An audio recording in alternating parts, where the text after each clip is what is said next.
Gaston ak politique bokk ci réew mi. dafa am looy xaar ci politique. non bokk xaaru bi ci dara bëgguma nekk ministre bëgguma nekk directeur bëgguma nekk dara.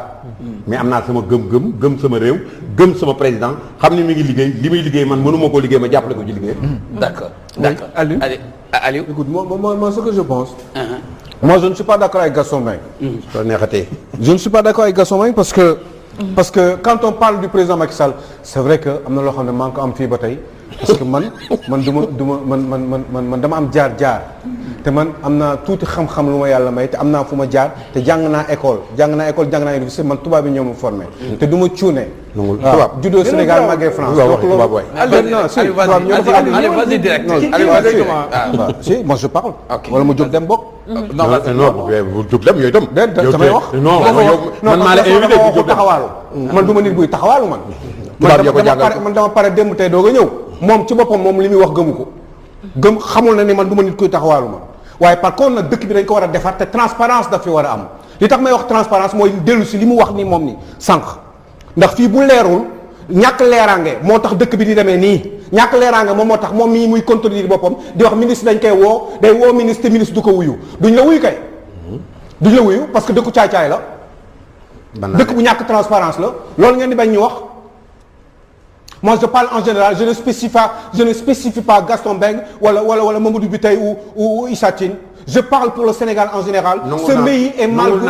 pays est mal gouverné, ce pays est mal organisé et kan moo nekk à sa tête c'est le président Macky Sall. Il peut être gentil, il peut avoir un grand cœur, il peut être généreux, il peut être tout ce que vous voulez lépp luy mbaax mën na nekk ci moom mais ñun loolu intéressé wuñu. Ce qui nous intéresse c'est que c'est lui qui a été élu dans ce pays-là comme président de la République. C'est lui qui doit assumer ses responsabilités. Il y a deux solutions. Non, il ne les assume pas.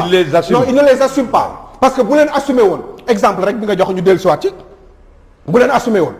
du ne fay leen diw borom ñu bañ la faale.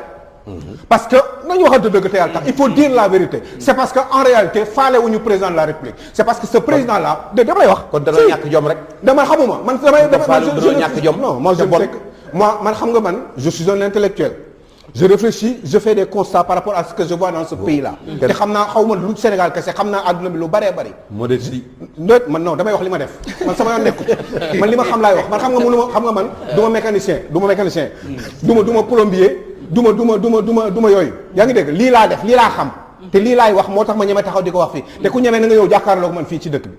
man li may wax du dañ. non c'est que man li ngay wax maa ngi lay expliquer ni li ngay wax ne yow yaa ngi nekk dans votre propre contradiction parce que yaa ngi wax ni dëkk ñi ngi lay wax waxu transparence di ko généraliser nga ñëw yow retourner waat pour wax ni wane dëkk bi nii ay caay-caay moo fi am wane dëkk bi nii ay transparence moo fi am te ki ko jiite ak ñi ko gàcce ngaalaama moom non man du ma ne gàcce ngaalaama xam nga du ma ne gàcce ngaalaama waaw Gaston bàyyi ko mu àggale après nga ñëw bàyyi ko mu àggale après moom mënul topp di wax yow mii da la dégg gàcce ngaalaama moom laa wax gàcce ngaalaama moom da laa dégg non c'est Gaston d'accord mais bàyyi ko mu da koy bàyyi moom mu wax idée wax xalaatam vas-y Aliou mais Gaston xam lan la ñu wax Gaston daf ñu ne dëkk bi ay caay-caay fi am ay naafeex fi am ay tricheur fi am ay ñoo xam ne nawuñu président de la République Gaston Mbengue moo ko wax fii Sénégal yi di dégg bari na ci de waaw de xam nga loolu waaw mais bari na ci de doo bàyyi jàppal mu wax doo bëgg mu génn doo bëgg mu génn waaw bàyyi ko mu daaneel Gaston bàyyi ko mu daaneel dinaa ko muñ man xam naa ni man Gaston man daf ma fan waaye du faawante non dañu faawante dañuy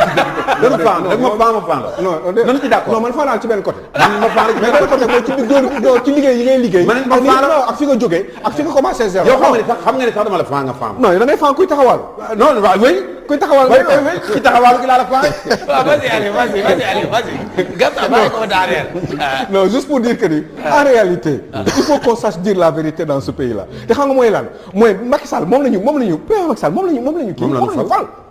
moom mooy assumer ses responsabilités Macky Sall mooy wax te gars yi du ñu def Macky Sall moom moo am moom moo war a jàkkaarloog nguur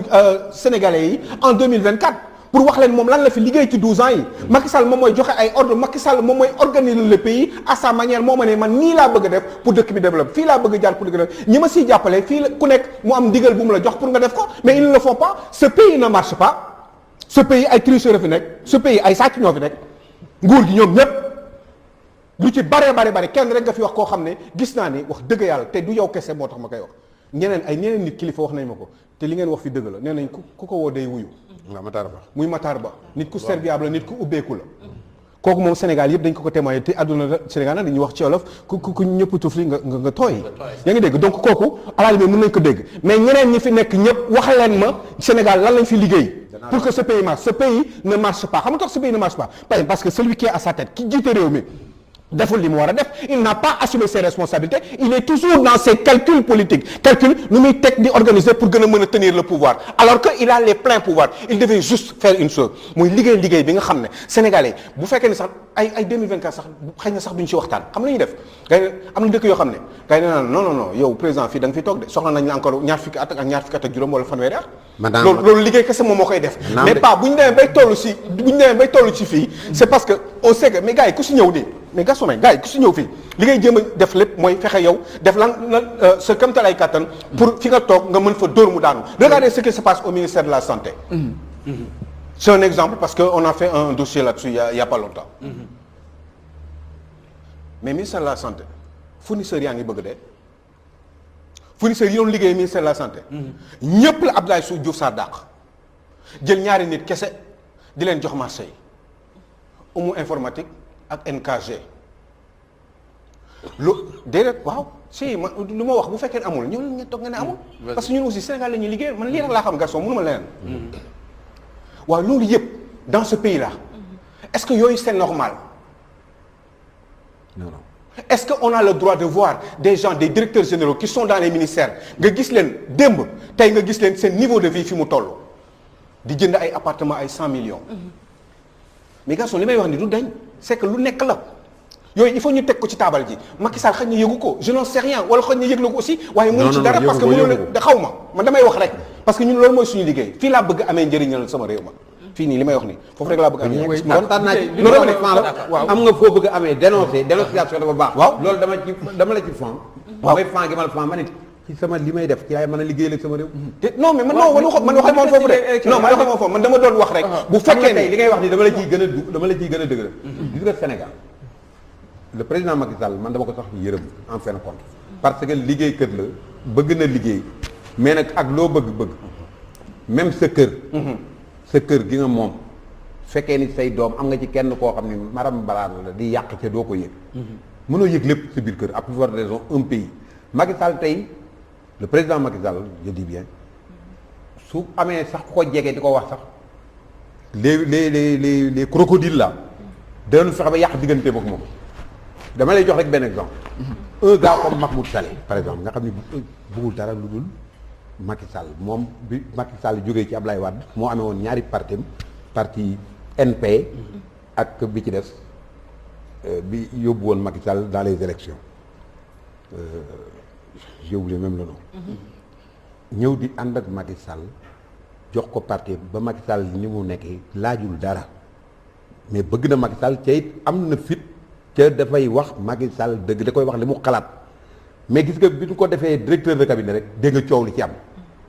parce que bëgguñu woon mu toog fa parce que xam nañ ni moom tant que mi ngi ci wetu Macky Sall dana xam lu bari ci dëgg la koy wax ñenn ñi dañ doon jàpp ne moo yëngal seen i fauteuil waaye mooy yëngal seen i fauteuil gisan nañu ko ni Moussa Diop parce que dëgg même pas 2 semaines ñu dàq ko non parce que moom heureusement que le président Macky Sall xam na ko bu baax est-ce que nekku fa di def ak a dindi non deful dindi moom luy jariñ d'ailleurs ci moom rek ngay gis ci régions yi yëpp politiciens yi ci régions yi ku ko ci woo mu wuyu la ñëwal ñu waxtaan fii ci dëkk bi léegi su ma ko woon ci sama téléphone mu jël ku ko woo mu jël la soo ko nee léegi bi tey man li ma dégg mooy man ci Matar Ba laa dégg jëw yu bari yu mel noonu waaw non Matar Ba laa jëkk a wax non Matar Ba il est populaire juste pour terminer waaw non mais itam wax seede comme dañuy seede rek seede nañ ci Matar Ba mais man mi leen gën a jege xam li ma seede li ma xam laay seede d'accord kooku nit la koo xam ne moom itam tey maa ngi soo di comprendre li tax bi mu ko falee directeur de cabinet rek ñëpp ni na fi jógee amul njàng mi amul lii amul laa ku nekk yi kaas ku nekk yi wax parce que xam nañ ni tricherie day ñàkk day génn foofu. mais Gaston Mbengue est-ce que on peut être d'accord que ni dëkk bi amul transparence dëkk bi gars yi ngi luubal alal réew mi te direction générale yi fi nekk ak ministères yi fi nekk Macky Sall moo leen ko dégg par décret est-ce que loolu war nañ ko mën a wax dëgg te yàlla tax ku nekk ak sa travail ba am ne que dëkk bi mais tu as raison di nga fi gis ministre de la République bu nekk fi at ba at dellu si waat tabax immeuble 3 étages 4 mais tu as étages raison yaa ngi dégg est-ce que loolu est-ce que marché yi mais ànd naa ci yow marché yi ma lay wax marché yi sànni di ko jox ay nit pour ñu leen def ay retour de commission est-ce que yooyu yëpp Macky Sall il est au courant il n'est pas au courant il n'a qu'à vérifier Alioune Sow loolu ànd naa ci ak yow c'est-à-dire que Macky Sall le président Macky Sall nit rek la man na wóolu ay nit teg leen nit ñooñu nag suñu deful lan leen wóoloo wala ñu malhonnête wala ñu manqué de loyauté mais bëgguñu sax ku jege Macky Sall man ñu bëri def nañ pourquoi Macky Sall ne réagit pas pourquoi ñaar la Macky Sall dana réagir depuis 8 ans c'est la même chose non Macky Sall ça fait des années qu'on le dénonce ñi li may wax nii man ça fait ay at juróomi at des années aussi mi ngi dàq jël ñeneen am na ñoo xam ne ñu ngi ci nguur gi ba tey da leen yokkal sax grade loolu moom c'est sa cuisine may ko après nga ñëw vas-y waaw en fait li ma xaw a jaaxal mooy et puis li ñu war a wax mooy du nit mooy réussir ki jiite réew kooku président kese la mais gouvernement mooy réussir Ablaye Wade bi mu demee ba war a dem lan la nit ñi doon wax nañ ko bàyyi mu eggale et ñu bëri aussi dañ doon wax naan Ablaye Wade bonul mais ni ci ginnaam ñoo baaxul loolu doon seedeel Abdou Diouf waxal ko Senghor waxal ko ku mel ne et ñu bëri sax ne nañ Senghor ak Mamadou Dia ay nit leen jaxase ñoo dox seen diggante bu ñu convoqué histoire loolu bu ñu ci duggee leneen la waaye bu ñu considéré ku mel ne Ablaye Wade ñu li ñu ko doon waxal même chose la ñuy waxal Macky Sall Ablaye Wade bi nguuram commencé yëngatu mooy la nga xam ne amoon na fële l'affaire Malick ba mbir mi yëngatu nga xam ne recul nag ticket présidentiel ba gis nga recul bi nga xam ne am na ci ak yeneen l'affaire de Mbane loolu fi lañ fekk yàggul mu recul ci loolu Macky Sall aussi bërki Dembo Ndiaye gis nga ne recul na ci lu mel ni couvre-feu ba mu ko jëkkee teg Touba loolu signe la wax naa la fi ñu nduroo ci côté li ñu la doon waxal mais aussi ci côté recul te dafa am loo xam ne nii moom en tout cas ku mel ni Montesquieu moom gëmu ko muy nguur goo xam ne day reculer bu commencé am rek loolu faiblesse la boo xam ne day dox jëm ci njeexitalu li ci njeexitalu kiiwam puissance am mbaadu nag ñoom ñaar dañoo bokk destin Ablaye Wade dañu ne woon du bokk mu ne par la force day bokk fexe na ba bokk dóor nañu ko bàyyi na dem na Macky Sall nee na du ne waaw dina déet mbaadu dafa nar a bokk ak Ablaye Wade destin ci côté yooyu yëpp léegi du Ablaye Wade ci boppam du Macky Sall kese moo mën a réussir moom en personne c'est-à-dire man naa comprendre ku mel ne Gaston moom opérateur économique li day liggéey day gagné ay marché dafa bëgg ay marché dañoo may marché man kay gars yi dañ maa iñaane sax d'accord ñu ko jox Macky Sall moom iñaane wu moom Macky Sall dañoon moom am mais dañ maa iñaane léegi loolu bu fekkente ne Macky Sall ñi mu àndal ñu nekk ay ministre am déggaluñ ko ba bu leen ne exécuter leen mbir ñoom ñooy les exécutants ñoo war di exécuter li mu bëgg parce que gouvernement yow mi jiite mënul lu dul dresser li nga bëgg a def waaye ñi nga xam ne ñoom nga war a àndal bu ñu parewu pour jàpp ci